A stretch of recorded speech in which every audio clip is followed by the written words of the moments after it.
বন্ধুরা, কৃষ্ণ ফুড ওয়ার্ল্ডে আপনাদের স্বাগত। আবারও একটা নতুন ভিডিও নিয়ে চলে এসেছি।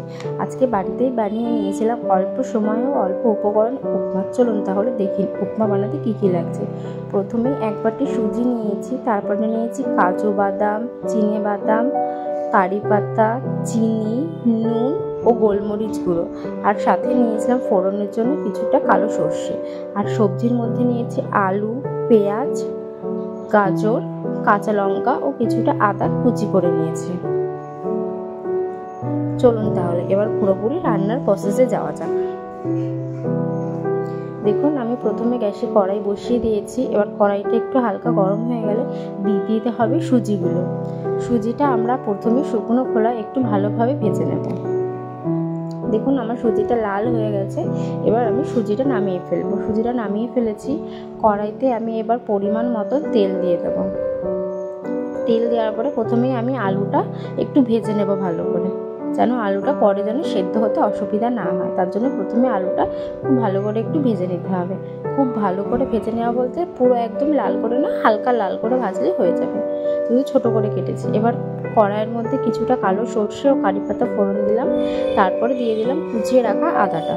কুচিয়ে রাখা আদাটা দিয়ে দিয়েছি। এবার একটু ভালো করে নাড়াচাড়া করে দিয়ে দিতে হবে কুচিয়ে রাখা পেঁয়াজটা। কুচিয়ে রাখা পেঁয়াজটা দিয়ে দিয়েছি। দেখুন, কুচিয়ে রাখা পেঁয়াজটা দিয়ে দেওয়ার পরে ভালো করে নাড়াচাড়া করে নিতে হবে। পেঁয়াজটাও হালকা করে ভাজা করে নিতে হবে, বেশি ডিপ করে ভাজা করতে হবে না। তারপরে দিয়ে দিতে হবে গাজর। গাজর আর লঙ্কা কুচিটা একসাথেই দিয়ে দিয়েছি। এবার গাজর আর লঙ্কা কুচিটা ভালো করে ভেজে নিতে হবে।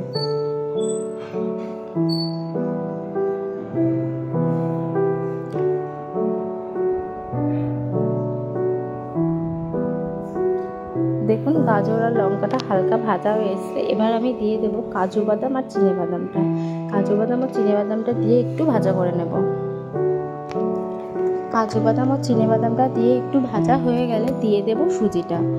আমাদের যে আগে থেকে ড্রাই রোস্ট করা ছিল সুজিটা, সেই সুজিটা দিয়ে দেবো। সুজিটা দিয়ে এবার একটু ভালো করে নাড়াচাড়া করে নিতে হবে।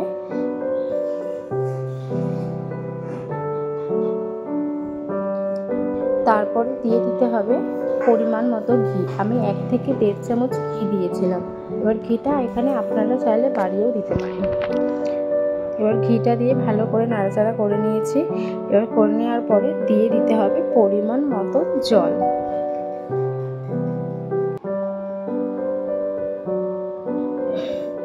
এবার দেখুন, আমি অল্প পরিমাণ জল দিয়েছি। জলের পরিমাণটা একটু বুঝতে হবে। সুজিটা যেমন হবে সেরকম আপনারা জলটা দেবেন। এবার জলটা দেওয়ার পরে একটু ভালো করে ফোটার জন্য ওয়েট করতে হবে। এবার আমি এর মধ্যে দিয়ে দেব স্বাদ মতো নুন ও অল্প পরিমাণ মতো গোলমরিচ গুঁড়ো।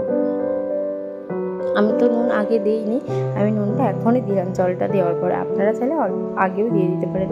আর দিয়ে দেব একটু বেশি করে চিনি, যেন উপমাটা একটু মিষ্টি মিষ্টি ভালো লাগে। তার জন্য আমি একটু বেশি পরিমাণ চিনি দিয়ে দিয়েছি। দেখুন, আমার জলটা অনেকটা টেনে এসেছে। এবার ভেজে রাখা আলুটা আমি দিয়ে দিলাম। এবার আলুটা দিয়ে খুব ভালো করে মিক্সড করে নিতে হবে। এবার এটাকে ভালো করে জলটা টানিয়ে নিতে হবে। দেখুন, জলটা অনেকটা টেনে এসেছে। এবার আরেকটু কিছুটা হলেই নামিয়ে ফেলবো। আরেকটু কিছুটা হলে ঝুরঝুরে হয়ে যাবে, তখন আমি নামিয়ে ফেলবো। আমার কিন্তু সুজিটা অলমোস্ট হয়ে এসেছে।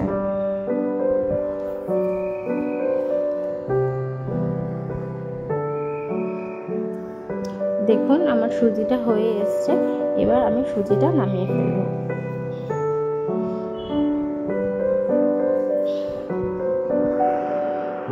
সুজিটা কিন্তু হয়ে গেছে, আমি কিন্তু নামিয়ে ফেলবো। এবার